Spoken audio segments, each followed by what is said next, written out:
गुरुर्ब्रह्मा गुरुर्विष्णू गुरुर्देव महेश्वरा सद्गुरु साक्षात परब्रह्म तस्मै श्री सद्गुरुवे नमः।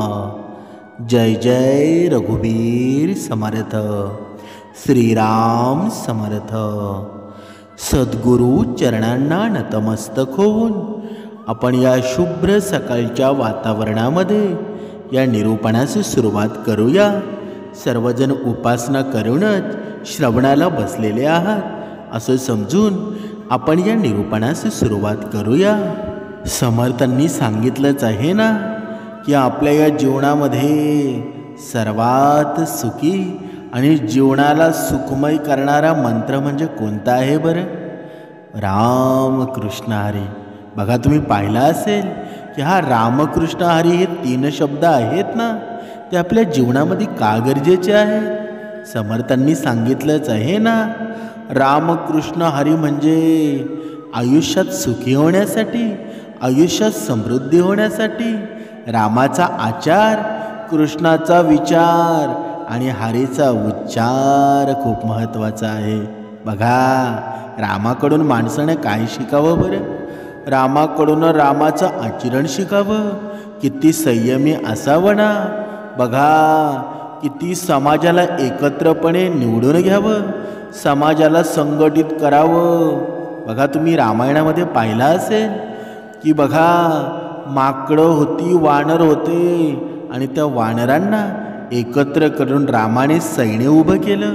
म्हणजेच रामाकडे ही संयमाची क्षमता होती ना, ती एवढी अफाट होती ना। हनुमंतरायणसारखा बघा शिष्य त्यांना मिळाला, मैत्री तिथे झाली। म्हणजेच जर तुम्ही जोडण्याचा प्रयत्न केला ना, तर हळूहळू जोडता जोडता माळ तयार होते। आणि जेव्हा ही माळ तयार होते ना, तेव्हा तिला खरं सुशोभित केलं जातं। खरं त्या माळेला एकदम भक्कमपणा येत असतो। पण जर आपल्यामध्ये आचार नसेल ना, संयम नसेल, तर जीवनामध्ये साडेसाती निर्माण होते। म्हणून मनुष्यानं रामाकडून आचार घ्यावा, कृष्णाकडून विचार घ्यावा। म्हणजे काय? म्हणजे महाभारतामध्ये आपण पाहिलं असेल की कृष्णानं अर्जुनाला कशी मदत केली, हा विचार आहे ना। कशा प्रकारे अर्जुनाचं मत परिवर्तन केलं। भगवद्गीतेमध्ये सुंदर वर्णन आलेलं आहे की जर जिथे धर्म बुडत असेल तर तिथे कसलाही विचार न करता धर्माला वर आणलं पाहिजे, हे कृष्णानं शिकवलं ना। म्हणजे माणसाने विचार करावे कसे, आणि माणसाचे विचार जर प्रगतिशील असतील ना, शुद्ध विचार असतील, निर्मळ विचार असतील, तर मनुष्य आहे ना स्वर्गामध्ये, म्हणजे त्याचं आचरण हे भगवंताला सुद्धा आवडतं। आणि पुढे समर्थांनी सांगितलेलं आहे, हरीचा उच्चार घ्यावा। हरीचा उच्चार म्हणजे काय? म्हणजे बघा, रामकृष्ण हरी हा भगवंत आहे ना, भगवंताचं जोपर्यंत नामस्मरण मनुष्य करत नाही तोपर्यंत त्याच्या जीवनामध्ये बघा, कधी कधी माणसं असतात ना, एवढा विचार करतात, एवढा विचार करून करून त्यांच्या जीवनाची राखरांगोळी होते, तरीसुद्धा त्यांच्या जीवनातले विचार संपत नाही। या मनुष्याला कमी दुःख आहेत का? बघा, तुम्ही कधीतरी मनुष्याला विचारून बघा की तुझं जीवन कसं आहे रे? कुणीच तुम्हाला म्हटणार नाही की मी सुखी आहे। फक्त जो भक्ती मार्गामध्ये आहे ना, परमेश्वराच्या नामस्मरणामध्ये आहे, हरीच्या उच्चारामध्ये आहे, तो मनुष्य आहे ना समाधानीसुद्धा आहे आणि सुखीसुद्धा आहे। म्हणून हे रामकृष्ण हरी आहे ना, हा मंत्र जर तुमच्या जीवनामध्ये तुम्ही धारण केला ना, तर तुम्हाला अफाट ऊर्जा मिळते, तुम्हाला एवढी शक्ती निर्माण होते ना, तुम्हाला कळणारसुद्धा नाही तुमचा दिवस कसा गेला आणि जीवनातलं दुःख संपूनसुद्धा जाईल। म्हणून रामकृष्ण हरी आहे ना, हे मंत्र तुमच्या जीवनाचा भाग असू द्या। आणि जेव्हा तुमच्या जीवनाचा भाग होईल ना, तुमच्या नामस्मरणामध्ये येईल, तेव्हा तुम्हाला अफाट शक्ती मिळून जाईल। ज्ञानोबा राय तुकाराम महाराज संत एकनाथ महाराज, मीराबाई असे अनेक संत होऊन गेले. म्हणजेच या संतांनी हरीचा उच्चारच केला ना, रामाचा आचार बाळगला, कृष्णाचा विचार केला. म्हणजे आचार, विचार आणि उच्चार जेव्हा हे 3 शब्द एकत्र होतात ना, तेव्हा रामकृष्ण हरी निर्माण होतो. आणि हा रामकृष्ण हरी ज्याच्या जीवनामध्ये निर्माण झाला की त्याचं कल्याणच होत जातं. समर्थांनी सांगितलंच आहे ना, हा रामकृष्ण हरी म्हणजे आपलं हे जीवनच आहे ना. जर आपल्या जीवनामध्ये रामकृष्ण हरीसारखा मंत्र जर मिळाला, जर आपल्या जीवनामध्ये जर आपण कर्माला श्रेष्ठ मानलं, तर आपलं जीवनसुद्धा समृद्धच होईल ना. पण मनुष्याला जोपर्यंत या क्रोधापासून दूर होता येत नाही ना, तोपर्यंत हा परमेश्वर तुमच्यामध्ये कधीच येणार नाही. म्हणून हा क्रोध आपण बाजूला काढायला हवा. आणि हा क्रोध बाजूला निघेल कधी? जेव्हा आपण उपासनेमध्ये असू, जेव्हा आपण श्रवणामध्ये असू, जेव्हा आपण समर्थांनी सांगितलेल्या नियमावळीमध्ये असू, तेव्हा जा क्रोध निघेल ना. म्हणून प्रत्येकानं जेव्हा आपल्या पूर्ण दिवसाची सुरुवात आहे ना, परमेश्वराच्या नामस्मरणानं करावी. जेव्हा आपण झोपेतून उठतो, जेव्हा आपण झोपेतून उठतो ना, तेव्हा हे दोन्ही हात पहावे. ज्या आपण जमिनीवर झोपतो, ज्या धरणी मातेवर झोपतो, त्या धरणी मातेला नमस्कार करावा. आणि तेव्हा नंतर दिवसाची सुरुवात करावी. समर्थांनी सांगितलेलं आहे, जेव्हा तुम्ही भक्ती मार्गामध्ये याल ना, तेव्हा तुम्हाला भरपूर अडथळे निर्माण होतील. कारण तुकाराम महाराज होऊन गेले, संत एकनाथ महाराज होऊन गेले, समर्थ रामदास स्वामी होऊन गेले. म्हणजे वेगवेगळे संत होऊन गेले ना, त्यांना या लोकांनी भरपूर त्रास दिलेला आहे. पण शेवट विजय मात्र कोणाचा झाला बरं? त्यांनी नक्कीच त्रास सहन केला, पण परमेश्वराच्या दरबारामध्ये आहेत ना, तेच श्रीमंत होतात, जे धर्माच्या पूर्ण त्या वाटेवर चालतात. पण जो धर्म बुडवण्याचा प्रयत्न करतो ना, नक्कीच तो आता श्रीमंत असू शकतो, पैशाने श्रीमंत असू शकतो, पण देवाच्या दरबारात आहे ना, तो शून्य झालेला असतो. म्हणून या क्रोधावर नियंत्रण ठेवा. जोपर्यंत तुम्ही या क्रोधावर नियंत्रण ठेवणार नाहीत ना, तोपर्यंत तुमच्या जीवनामध्ये अधोगतीच निर्माण झालेली असेल. म्हणून एका आपण उदाहरणाद्वारे स्पष्ट करूया. एक मुलगा होता आणि तो एवढा चिडचिडा होता ना, कुणाचं काही ऐकत नसे. म्हणजे तो सतत कशावर तरी चिडायचा, म्हणजे कुणाला तरी त्रास द्यायचा. कुणी काही म्हटलं ना की मनासारखं नाही झालं, की कुणी काम सांगितलं की असं कशावरही चिडायचा. आणि चिडला ना की घरात आदलापट करायचा, मोठ्याने ओरडायचा. त्याच्या वडिलांना त्याची ही सवय कशी मोडावी ना, ते अजिबात कळत नव्हतं. त्यांनी एक दिवस एक उपाय करून बघायचं ठरवलं. त्यांनी आपल्या मुलाला अंगणात नेलं आणि एक भिंत दाखवली आणि एक हातोडी दिली आणि एक खिळ्याची थैली दिली. त्याला सांगितलं की जेव्हा राग येईल ना, तेव्हा दुसरं काही आपटण्याऐवजी या भिंतीसमोर येऊन एक खिळा ठोकायचा.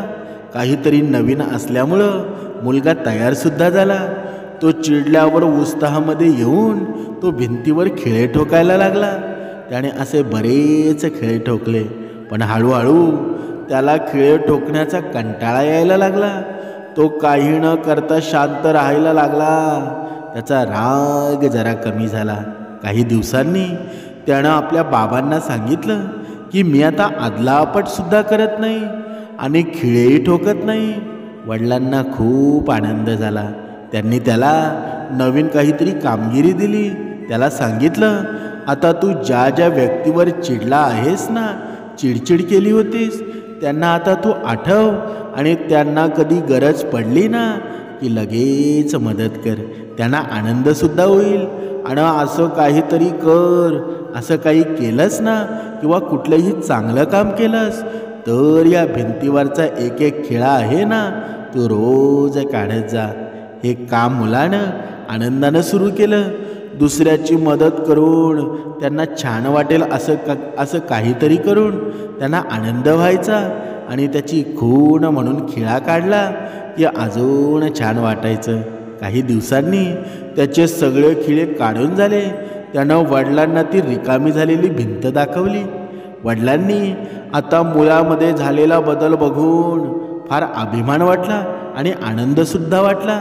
त्यांनी मुलाला अजून एक उपदेश केला. जेव्हा आपण रागावतो ना आणि रागाच्या भरामध्ये कोणाशी वाईट वागतो तेव्हा आपण त्यांच्या मनाला दुखावतो. तो खिळा ठोकण्यासारखाच आहे ना. आणि पुढे आपण कधी त्यांच्याशी चांगलं वागून संबंध सुधारू शकतो. पण अशी संधी आपल्याला मिळतेच असं नाही. काही लोक असतात ना आपल्यापासून कायमचे दूर राहू शकतात. आणि जर तो खिळा काढला ना तर भिंतीवर त्या खिळ्याचं छिद्र तसंच आहे. ही भिंत तर आपण सहज नीट करू शकतो. पण लोकांशी वाईट वागून आपण जे मनावर ओरखटलेले उमटतात ना ते लक्षात राहतातच ना. नंतर वागूनही म्हणजे नंतर चांगले वागून सुद्धा पुसले जाईलच असं नसतं. ही एक गोष्ट नेहमी लक्षात ठेवा. अयोग्य गोष्टीवर राग आलाच पाहिजे. पण आपण कधीही रागाच्या भरामध्ये बघा अविचारीपणे न वागण्याचा प्रयत्नसुद्धा केला पाहिजे. म्हणजे हा राग आहे ना प्रत्येक मनुष्याला राग येतो. कोणीतरी म्हटलेलंच आहे ना मनुष्य हा चुकीचा पुतळा आहे. पण राग येणं म्हणजे आपण अधोगतीला निर्माण होणं असं होत नाही. म्हणजेच राग कधी यावा आणि कुठे येऊ नये ना हे आपले कर्म ठरवत असतात. म्हणूनच जर दुसऱ्याच्या जीवनामध्ये आनंद निर्माण केला तर समोरचा सुद्धा आपल्यावर कधीच चिडणार नाही. तो सुद्धा आपल्या हिताची गोष्ट करणार. पण आपण जर दुसऱ्याच्या संसारामध्ये दुःख निर्माण केलं ना तर आपल्या जीवनात सुद्धा दुःख येणार. म्हणून लक्षात ठेवा जीवनामध्ये या क्रोधाला जर तुम्ही बाहेर काढाल ना तर तुम्ही भक्ती मार्गामध्ये राहाल. आणि जर तुमच्यामध्ये हा क्रोध असेल तर तुमच्या जीवनामध्ये हा कृष्ण सखा श्रीराम प्रभू कधीच निर्माण होणार नाही. समर्थांनी सांगितलंच आहे ना भक्ती नक्की असावी कशी. भक्तीवर श्रद्धा आणि प्रेम असावं कसं. बघा आपण गोरा कुंभाराचं नाव ऐकलं असेल. गोरा कुंभार होता ना की बघा ते मडके बनवण्याच्या नादामध्ये तो चिखल तुडवण्याच्या नादामध्ये भगवंताच्या नामस्मरणामध्ये एवढा गुंग होऊन जायचा ना की त्यानं आपलं बाळ पायाखाली चिरडून टाकलं तरीसुद्धा भगवंताचा नाद सुटत नव्हता. म्हणजेच आता ती घटना झाली ती वाईटच होती. पण भगवंताचं हे नामस्मरण होतं ना म्हणजे भगवंताच्या नामामध्ये एवढं गुंग होऊन जावं ना की आपण पुढे काय आहे ना ते माणसाला कळतच नाही. पण आपण तसं करतो का. समर्थांनी आपल्याला सांगितलंच आहे तू एवढं काही अजिबात करू नकोस. एवढा तू गुंगसुद्धा होणार नाही. एवढा तू दंगसुद्धा होणार नाही. पण तू कर्म तर व्यवस्थित करू शकतोस ना. म्हणजेच आपण या कलियुगामध्ये कर्मच व्यवस्थित करायचे आहेत. म्हणजे कर्म हीच आपली भक्ती आहे. आणि जर कर्म आपण व्यवस्थित केले ना तर भक्ती आपोआप होत जाते. म्हणजेच काय म्हणजे तुमच्या वागण्यावरून तुमची लोक किंमत ठरवतात ना. समर्थांनी सांगितलंच आहे ना आपल्या व्यक्तिमत्वाची खरी ओळख आहे ना आपल्या वागण्यावरून होत असते. आपण काय बोलतो कसं वागतो यावरून लोक आपल्याबद्दलची मते बनवतात. म्हणजे काय म्हणजे आपल्या वागणुकीत असलेला शिष्टाचार असो नम्रता असो किंवा आदर असो यामुळे आपण आहोत ना इतरांच्या मनात स्नान निर्माण करतो. म्हणजे तर चुकीचं वर्तन आपली प्रतिमा खराब करू शकते. म्हणजे आपल्याला आहे ना आयुष्यात यशस्वी व्हायचं असेल ना तर इतरांकडून सन्मान मिळवायचा असेल तर आपल्या वागणुकीत आहे ना काही गोष्टींची नेहमीच काळजी घेणं गरजेचं आहे. ज्या गोष्टी आपल्या वागणुकीत असल्या ना तर लोक आपल्याला योग्य मानसुद्धा देतील आणि आपली किंमतसुद्धा ओळखतील. म्हणजे सर्वांशी नेहमी आदराने वागायला हवं. तुम्ही समोरच्याशी कसं वागता ना, यावरून तुमचं व्यक्तिमत्व कसं आहे ना हे दिसून येतं. म्हणजे आदरानं वागणं म्हणजे केवळ शिष्टाचार पाळणं नाही, तर समोरच्याच्या भावनांचा विचार करणं. जिथे आदर आहे ना तिथे विश्वास असतो आणि सन्मानाचं नातं दृढ होतं. आणि हा आदर आहे ना, हा वय, कोणाकडे किती पैसा आहे ना, त्या समाजातील स्थान आहे किंवा परिस्थिती पाहून देऊ नये, तर तो सर्वांसाठी समान असावा. आता इथे पहा, जो पैसेवाला आहे ना त्याच्याकडे भरपूर धन आहे, कधी कधी आपण त्याच्या पायासुद्धा पडायला जातो. बघा, आपण सध्या पाहतो की काही मंत्र्यांच्या मागे फिरणारी लोक असतात ना, मंत्री आले की त्यांच्या पाया पडायला जातात, त्यांच्या चपली बुटं ते घेऊन फिरतात. म्हणजे काय, घरात आपल्या आईबापाच्या आपण कधी पाया पडत नाही, पण या पैशासाठी, धनासाठी त्यांची आपण चप्पल बनून जातो. हे कितपत योग्य आहे बरं? पण या मनुष्याला कधी कळतं का? कधीच कळत नाही. तो स्वतःच्या मस्तीमध्ये दंग झालेला असतो. कारण का बरं? कारण त्याला पैसा मिळत असतो, पण आपली इज्जत कमी कमी होऊन जाते ना, त्याला कळतच नाही. आणि शेवटचा काळ येतो तेव्हा त्याला सर्व आठवायला लागतं. म्हणूनच समर्थांनी सांगितलेलं आहे ना, हे मंत्री संत्री असतील ना, त्यांच्या चपलेसारखं होऊ नका. माणसाने इज्जतीमध्ये राहावं, इज्जत स्वतःला निर्माण करावी. हाच खरा आयुष्य आहे ना, आणि या आयुष्याचा आनंद आहे ना, तो प्रत्येकाला वाटत असतो. म्हणजेच जर समोरच्याकडे भरपूर पैसा असेल आणि समाजातील स्थान आहे ना, त्याची परिस्थिती पाहून देऊ नका, तर तो सर्वांसाठी समान असावा. तुम्ही एखाद्याला कसं वागवता ना, यावरून लोक तुमच्याबद्दल मतं तयार करतात. म्हणजे आदरानं वागवणारी लोक आहेत ना, नेहमी लक्षात ठेवली पाहिजेत. अशा लोकांचे नातेसंबंध बळकट असतात आणि त्या आपल्याभोवती सकारात्मक भावना निर्माण करतात. म्हणजेच आदराने वागणं म्हणजे दुसऱ्याला सन्मान देणं आहे. कोणी तुमच्या कोणत्याही बाबतीत लहान जरी असेल ना, तरी त्याला किंमत देत जा. सार्वजनिक ठिकाणी कोणाशी वाद घालण्याऐवजी व्यवस्थित आपली बाजू मांडल्यानं लोक तुमचं ऐकतात. जर तुम्ही रिक्षा किंवा बसमध्ये असाल आणि एक वृद्ध व्यक्ती उभा असेल ना, तर त्याला जागा देणं म्हणजे आदराचं प्रतीक आहे. पण आपण असं करतो का कधी? आपण स्वतः बसण्याचा प्रयत्न करतो.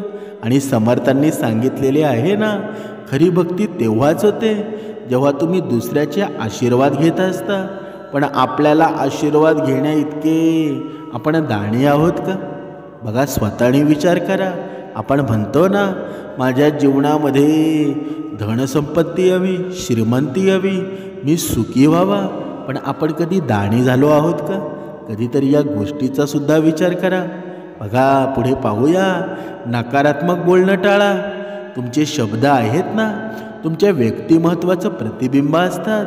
जर तुम्ही नकारात्मक बोलत असाल ना, तर लोक तुमच्याशी बोलायला टाळाटाळ करतात. आणि हे नकारात्मक बोलणं म्हणजे फक्त वाईट बोलणं नाही, तर निराशाजनक बोलणं आहे आणि लोकांविषयी वाईट चिंतन आहे. म्हणजे सकारात्मक बोलणारी लोक असतात ना, समाजामध्ये सर्वांची प्रिय असतात. तुमचं बोलणं आहे ना, प्रोत्साहित करणारं आणि लोकांना उभारी देणारं असलं पाहिजे. म्हणजे नकारात्मक बोलण्यामुळं तुमच्याबद्दल लोकांच्या मनामध्ये गैरसमजच निर्माण होतो ना. लोक तुमच्याशी संवाद साधताना कचरतात, ते होणारच नाही ना. असं म्हणण्याऐवजी यावर दुसरा उपाय काय आहे असं म्हटल्यावर तर तुमचा सकारात्मक दृष्टिकोन आहे ना, तो दिसून येतो. जर एखाद्या सहकार्यानं चुकीचं काम केलं असेल, तर तुला हे येत नाही असं म्हणण्याऐवजी तुला याला असं वेगळ्या प्रकारे करू शकला असतास असं म्हणालं ना, तर एखाद्या अडचणीच्या प्रसंगी हे माझ्या नशिबातच नाही असं न म्हणता माझ्या प्रयत्नांमध्ये काही कमी राहील असा विचार करायला हवा. पण मनुष्य आहे ना, नुसता चिंतेमध्ये वाहून जातो. म्हणजे हा चिंतारोग आहे ना, मनुष्याला जीवनभर सोडत नाही. म्हणून मनुष्याच्या जीवनामध्ये हा राम असावा, श्रीकृष्ण स्वारी असावी आणि हरीसुद्धा असावा ना. जेव्हा हे 3 असतील ना, हे 7वा 8वा 9वा बघा हे असतील ना, तर तुमच्या जीवनाचं भलंच होऊन जाईल. पुढे समर्थांनी सांगितलेलं आहे, मनुष्यानं समोरच्याला समजून घेण्याची तयारी ठेवणं यात मोठा फरक आहे ना. म्हणजे आपल्या मतावर ठाम राहायला हवं. प्रत्येक संवादात आहे ना, आपल्या मतांचा आग्रह न धरता समोरच्याचा दृष्टिकोन समजून घेणं हे खूप महत्त्वाचं असतं. म्हणजे अति आग्रहामुळं वाद निर्माण होतो आणि समजूत घेतल्यानं संवादसुद्धा सुधारतो ना. म्हणजे तुम्ही एखादी गोष्ट जर लोकांना सांगू लागलात तर तुमचं बोलणं ऐकण्याऐवजी लोक तुमच्यापासून दूर जाऊ लागतात. म्हणजे नात्यांमध्ये तणाव निर्माण होतो, विश्वास कमी होतो. म्हणून ऐकण्याची सवय लावून घ्या. समोरच्याचं म्हणे शांतपणे ऐका आणि त्यावर विचार करा. चर्चेत समोरच्याला मान द्या आणि तुमचं मतं मांडताना त्यांचंही समाधान होईल ना याची खात्री करून घ्या. म्हणजे घरगुती वादामध्ये आपला अहंकार बाजूला ठेवून शांतपणे चर्चा करा. निर्णय लवकर घेतला जातो. म्हणजेच आपले समजा ऑफिसमध्ये मतभेद झाल्यास सहकार्याचं म्हणणं ऐकून मगच तुमचं मत मांडा. म्हणजे मित्रमंडळीमध्ये कोणत्याही विषयावर जोर जबरदस्ती न करता समजुतीनं वागा. यामुळं तुमचं व्यक्तिमत्व आहे ना अधिक समंजस होतं. आणि खरी भक्ती आहे ना तिचा असते जिथे समंजसपणा असतो. जर समंजसपणा नसेल ना तर तुमचं भक्तिमार्गात सुद्धा मन लागणार नाही. कारण हे जेव्हा मन निर्माळ होतं ना तेव्हा मनुष्याच्या जीवनामध्ये भक्तिमार्ग निर्माण होतो. तोपर्यंत कधीच होत नाही. म्हणून हे मन आहे ना जे अहंकार रूपे रावणाने भरलेलं आहे ना ते अगोदर रिकामं करायला लागेल. आणि ते रिकामं होईल कधी?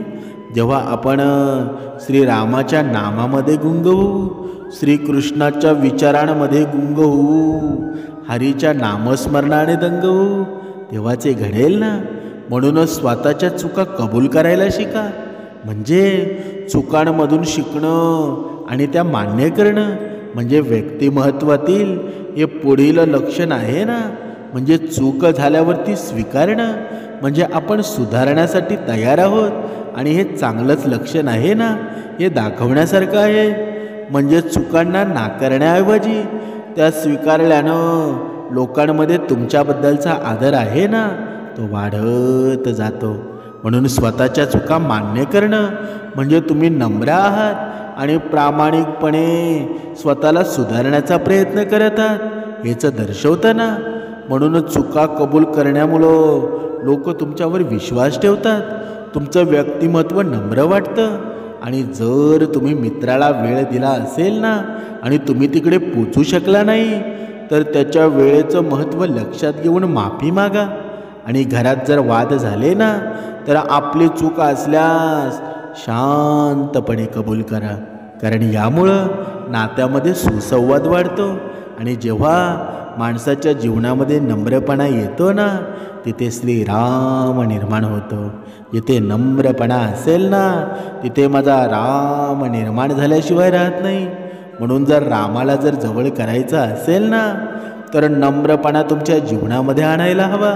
आणि ज्याच्या जीवनामध्ये नम्रपणा नाही ना तर तिथे श्रीराम प्रभू कधीच येणार नाही. जिथे क्रोध आहे, जिथे अहंकार आहे तिथे फक्त रावणच येऊ शकतो. तिथे श्रीराम प्रभू कधी येणार नाही. आणि जिथे रावण येतो ना तिथे राख रांगोळीच होते ना. आणि जिथे माझा श्रीराम येतो तिथे सुख समृद्धी नांदते. माणसाचं जीवन समृद्ध होतं. समर्थांनी पुढे सांगितलेलं आहे, कोणत्याही कारणानं स्वतःचा तिरस्कार करणं थांबवा. बघा, आपल्या क्षमतांवर विश्वास ठेवणं हे महत्त्वाचं आहे ना, पण अतिविश्वास ठेवणं हा सुद्धा दोष आहे. म्हणजे स्वतःला सतत विचार करत राहणं म्हणजे किंवा स्वतःला कमी लेखणं हा नकारात्मक दृष्टिकोन आहे. पण जो तुमच्या व्यक्तिमत्त्वावर परिणाम करत असतो. या आत्मविश्वासानं वागणं आहे ना, म्हणजे इतरांना तुमच्या किमतीची जाणीव करून देणं आहे. म्हणजे स्वतःमध्ये आत्मविश्वासाची कमतरता असणं. यामुळे तुम्हाला संध्या मिळाल्या ना तरी तुम्ही ते स्वीकारू शकत नाही आणि इतर लोक तुमच्याबद्दल नकारात्मक मतं बनवतात. जर तुम्ही एखाद्या क्षेत्रामध्ये नवीन असाल तर तुम्हाला ते जमणारच नाही हे म्हणण्याऐवजी मी शिकून ते पूर्ण करण्याचा प्रयत्न करेल असा दृष्टिकोन मनुष्यानं ठेवायला हवा. म्हणजे स्वतःच्या क्षमतांवर विश्वास ठेवा आणि दुसऱ्याच्या यशाची स्वतःची तुलना करू नका. म्हणजे समर्थांनी सांगितलंच आहे ना, बघा स्वतःचं कौतुक करणं शिका. तुम्ही जे काही करता ना तेच तुम्हाला अधिक आत्मविश्वास देईल. पण मनुष्य काय करतो बरं? मनुष्य नुसती समोरच्याबद्दल तुलना करत असतो. त्याला हे मिळालं, त्याला ते मिळालं, मला का मिळत नाही बरं? पण समर्थांनी सांगितलेलं आहे ना की तू विश्वास ठेव, श्रद्धा ठेव, निरंतर तुझं कर्तव्य पार कर, काम करत राहा. तुझ्या जे भाग्यामध्ये आहे ना ते नक्कीच तुला मिळणार आहे.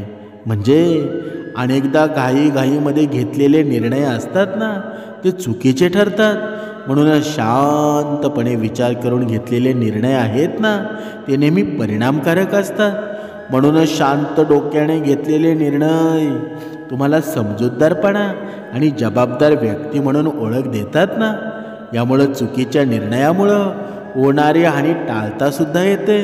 तुमचं व्यक्तिमत्व आहे ना अधिक स्थिर वाटतं. म्हणजे लोक तुमचं मत विचारण्यासाठी तुमच्याकडे येतात. जर कोणीतरी तुम्हाला गुंतवणुकीचा सल्ला दिला ना तर लगेच निर्णय न घेता त्याचा अभ्यास करा.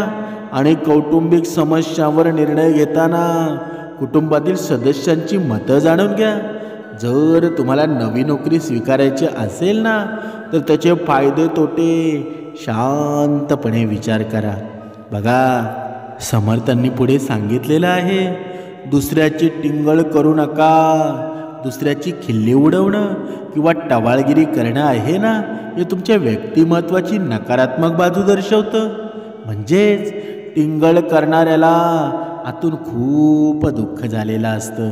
ते तुम्हाला समजत नाही, पण त्याचा परिणाम आहे ना आपल्या नातेसंबंधावर होतो. ज्या व्यक्तीची टवाळी केली जाते ना तिला आत्मविश्वास कमी होतो. ती व्यक्ती तुमच्यापासून दूर होऊन जाते. तिचा आत्मविश्वास आहे ना कमी होऊ शकतो. तिला अपमानित झाल्यासारखं वाटू लागतं. म्हणून तुमचं हे वागणं आहे ना असंवेदनशील असतं. म्हणून अशा वागण्यानं तुम्हाला समाजामध्ये आदरसुद्धा मिळत नाही. म्हणजे दुसऱ्याच्या कमकुवत गोष्टींवर टीका करण्याऐवजी त्यांना प्रोत्साहन द्या. तुमच्या शब्दामुळं एखाद्याचा आत्मविश्वास वाढत असेल ना तर ते तुमच्या चांगल्या वागण्याचं कारण आहे. जर एखाद्याचं व्यक्तीचं बोलणं चुकीचं असेल तर उच्चार बरोबर नसतील ना तर त्याची टिंगल न करता योग्य प्रकारे कसं बोलायचं ना याबाबत त्याला मार्गदर्शन करा. आणि जर आपण मार्गदर्शन करत नसू ना तर मग आपण ते पापच करत आहोत. म्हणजे समर्थांनी सांगितलेलं आहे ना, जो सर्वांना आवडतो ना तो सुद्धा देवाला आवडतो.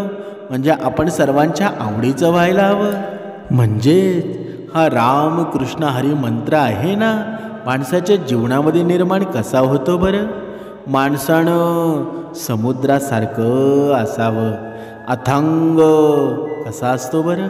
हा समुद्र आहे ना जिथे नजर पोचेल तिथे फक्त धूर दिसतो. म्हणजे तो पाण्याचा धूर असतो ना, म्हणजे जिथे पाहावा तिथं अथांग असतो. भरतेचा कधी माज नाही आणि ओठीची कधीच लाज नाही. म्हणून हा समुद्रासारखं माणसाचं मन असावं, तेव्हा मनुष्याच्या जीवनामध्ये भक्ती निर्माण होईल. म्हणून समर्थांनी सांगितलं आहे ना, माणसाच्या जीवनामध्ये आचार विचार आणि उच्चार एक होतील ना तेव्हा राम कृष्ण हरी निर्माण होईल. आणि तेव्हा तुमच्या जीवनामध्ये खरी भक्ती निर्माण होईल. म्हणून ही भक्ती निर्माण करायची असेल ना तर मनुष्यानं आपल्या जीवनामध्ये नामस्मरण करायला हवं. 2 वेळची उपासना करायला हवी, श्रवण करायला हवं, आपल्या वैखरीतून अपशब्द काढू नये. तेव्हाच जीवन सुंदर होईल आणि जीवन कल्याणकारी होईल. जय जय रघुवीर समर्थ.